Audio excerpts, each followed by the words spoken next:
What's going on YouTube? Today we are knocking out the front end of the ZF6, a long-awaited, used and abused suspension overhaul. This truck has been ridden hard and put away wet. That's all I can say. So I've already started on it.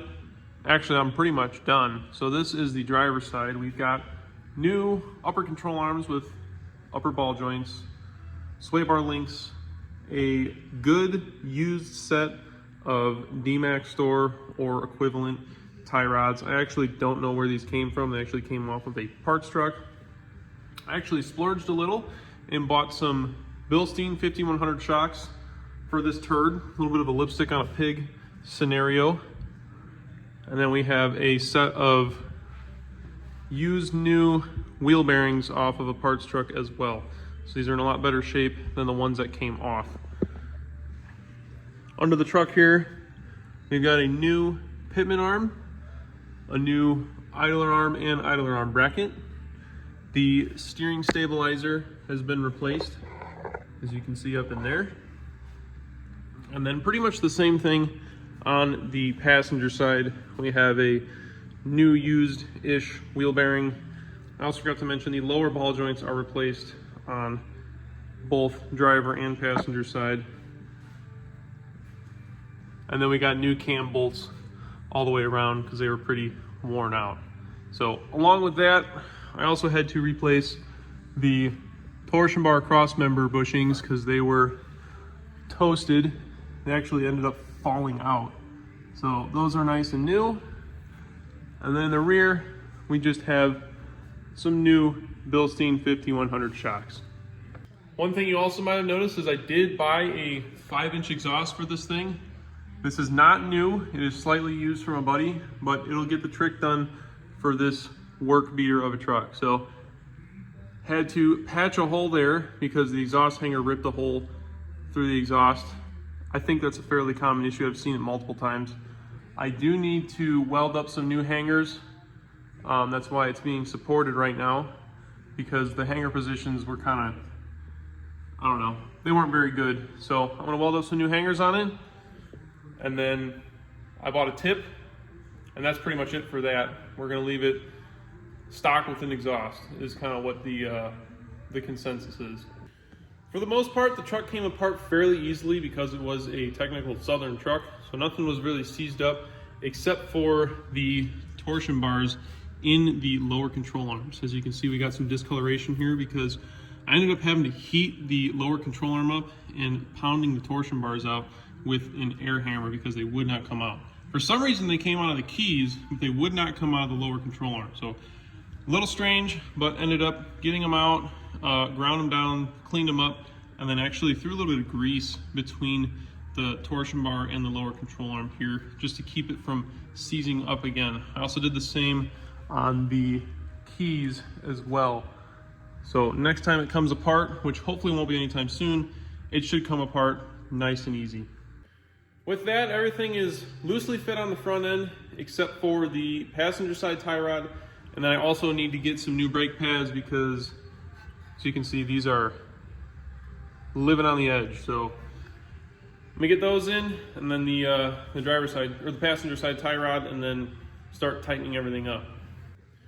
So real quick, when you guys are changing tie rods from old to new, one thing you can do is measure them to the exact same length. So this is the old one. You can measure from the center of your grease zerk and then get this as flat as possible on the inner tie rod and figure out that distance and just copy it over to this distance here. And this will get you a rough estimate as to where the steering needs to be for the alignment shop. It's gonna help you get from your house to the alignment shop without excessive wear on your tires. And you might even be able to make it a couple days or a couple weeks with just measuring out where everything needs to be. So that's one thing I like to do is I'll get everything set up to where it used to be with the new parts, and then the alignment shop can go from there, and it should be fairly simple and straightforward. Also forgot I had to do a little bit of frame repair to the front end here. You'll see up here where the front lower control arm pocket is, I've got a bead welded up through here. I had to grind that out because someone had actually hit something with this front pocket and pushed it back and sheared it right along this edge right here where you can see that I welded. So that's been grinded out, welded up. I did that on both the outer and the inner of this pocket here. I had to end up bashing this thing out a little bit, and because this was bent forward, there was actually leverage on the rear pocket, and the rear pocket ended up wearing an oval in this bolt hole. So what I ended up doing was I shoved a brass punch through the correct location and just welded these holes up on both the front and the rear of the rear pocket. So it was worn on this side of the bolt, and it was also worn on this side of the bolt as well. So that's all fixed up. The front pocket is all fixed up, and now I can start tightening everything down. All right, so the suspension is all tightened up with the exception of the upper and the lower control arms. We'll have to tighten those bolts up when the truck is back on its weight and the suspension is loaded. But I need to drop the rotors off to get turned. I'm not spending $150 on O'Reilly's Chinese rotors. So I'm gonna spend 40 bucks and get these ones turned and back in a new condition for the new brake pads. So drop those off, be a couple hours. But in the meantime, I need to fix a coolant leak coming from this lower hose here. I don't know if you can see it. It's on the smaller hose there. So I've got a new coolant hose we're gonna do. Obviously this one's all torn up. The lower one and the upper one is bad too. So while that's out and the coolant's drained, I'm gonna flush the coolant system with the cooling system, get some new antifreeze. I got a new coolant tank. I've got a set of new thermostats as well, so we're going to basically redo all that. And then I also need to change out the heater core fittings because one of them is leaking as well. So basically doing almost a full overhaul on the cooling system. Might as well just do a water pump too while I'm at it, but I'm not getting into that right now. We'll wait till that one actually goes bad, so we'll get to it. So here's a cool little trick if you don't want to wait for your coolant to drain all day and just trickle all over the place. You can get yourself an 1.5 inch PVC 90 with a small piece of 1.5 inch pipe, and basically you're just gonna shove it right up there, unscrew it, and it'll just blast straight down into the drain pan. No mess. It'll be done in a couple seconds. Just like that. No mess, no problem.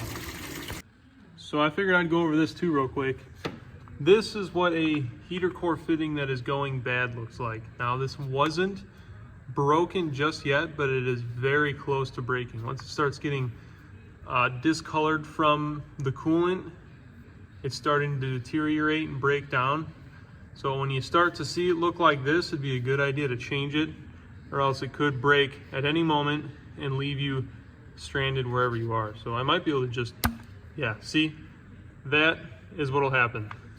Not very hard, didn't put much pressure on it, and it broke right in half. So make sure you look out for that, and yeah, keep an eye on your coolant or your heater core hose fittings.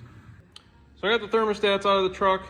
These are the old ones, those two right there, and these two are the new ones. The issue I was having is the truck did not want to warm up, and I'm assuming this one's going to be the culprit. As you can see, it is stuck open, so you can see straight through where that bladder is. And this will cause the coolant to basically just cycle through the entire cooling system without the engine warming it up first. So normally once the engine warms up, these will open up and then it'll start to cool through the cooling system. That's not the case with this one being stuck open, so it took forever for the truck to actually warm up. That should, or these two should fix that issue. These are the new ones. As you can see, they are snapped closed. And then once the truck warms up, it'll open up. So we're gonna replace those along with the coolant hose or the heater core fitting, and then we're gonna put the new hoses on there and fill it back up, and that should be it for the cooling system. All right, so we are now on day 2. As you guys can see, the truck runs and drives again on its own weight. It was like 40 degrees last night, and it started right up this morning, so that's a good sign. It means that hopefully it'll be a nice, reliable daily for me throughout the winter time. And then come next spring, we can actually do some nice things to this truck and bring it back to its former glory. So last night, obviously I wrapped everything up. I'm gonna go over everything real quick, and then I'm gonna show you what today's project is. Back under the hood here, we got ourselves a new fitting back there for the heater core, a new upper radiator hose, which I actually had this one laying around because I used a PPE coolant hose kit for the LBZ, which is sitting back there in pieces. This doesn't fit amazing. As you can see, there's like a little bit of a crease there because the LBZ radiators actually have like an angled upper port here. So may actually have to get a new one rather than using this, but this will do for the time being. Got the lower hose in. Not sure if you're able to see it from up here, but I'll get down there and show you. New lower hose, all tidied up. And then a new coolant reservoir as well as battery tray, because the battery tray was all rotted out. So got a new battery tray. Luckily, when the battery blew up, it didn't get to the firewall and rot the firewall out. Actually had that issue on my other truck. That needs to get fixed. But regardless, new coolant reservoir, nice clean reservoir. New coolant all throughout. Took it on a test drive, let it warm up. Thermostats opened up. It warmed up much faster than it did before, so that's always good. Topped the coolant back off, and then, yeah, parked it for the night. So, picked up the new refurbished rotors. So you guys can see they look all nice and new in there. Got new brake pads on it, and then tightened up the upper control arm bolts as well as the lower control arm bolts once the truck was on its own weight. And then I cranked the keys up to where it was level. So that's how it sits now. Cooling system is good, front end is all good. I do need to pull the hubcaps off and torque the CV axle nuts, but everything else is torqued. And today we get to start a new project with this thing. So today we are changing out the body mounts. Now these are just basic polyurethane body mounts. I have to pull the old body mounts out from under the truck, reuse the cups, slide them in through these new body mounts, and put the new body mounts under it. So along with these, also have some new body mount bolts for the cab, because the cab had steps on it, and the step bolts are actually too long, so they bottom out without actually bolting the cab down. So bought new ones of these, and then aside from that, I need to put a new trailer wiring harness on, because the old one is completely missing. So they actually make the truck usable again, which would be nice. Aside from those, I am waiting for a piece for the exhaust to finish that up. And then I also need to replace the Hydro Boost, which I'm not going to do until I swap the entire interior out, because then I could easily access the Hydro Boost nuts, pull that out pretty easy without having to get under the dash and all that. So I'm going to hold off on that for now, but we're going to start moving with the other things on the outside of the truck here. So I've seen these body mounts installed wrong in a couple applications. I've actually installed them wrong myself, first time I ever used them. So these do not replace your entire body mount. What you do is you take the insert out of your factory body mount. This is a steel cup that your factory body mount is in. You take that out and then you replace it with this. So that's why this has a slot in it. It matches this slot here. So what I'll do is I'll grease that up, grease the inside of this up, and then press that onto there. Sometimes it'll slip in, but since these are like the cheapest ones you can get on Amazon, they're a tight fit, so I actually have to press it in a little bit. But what it's going to end up looking like is this here. So this is your new body mount. This rubber replaces your factory rubber. It'll sit in your frame.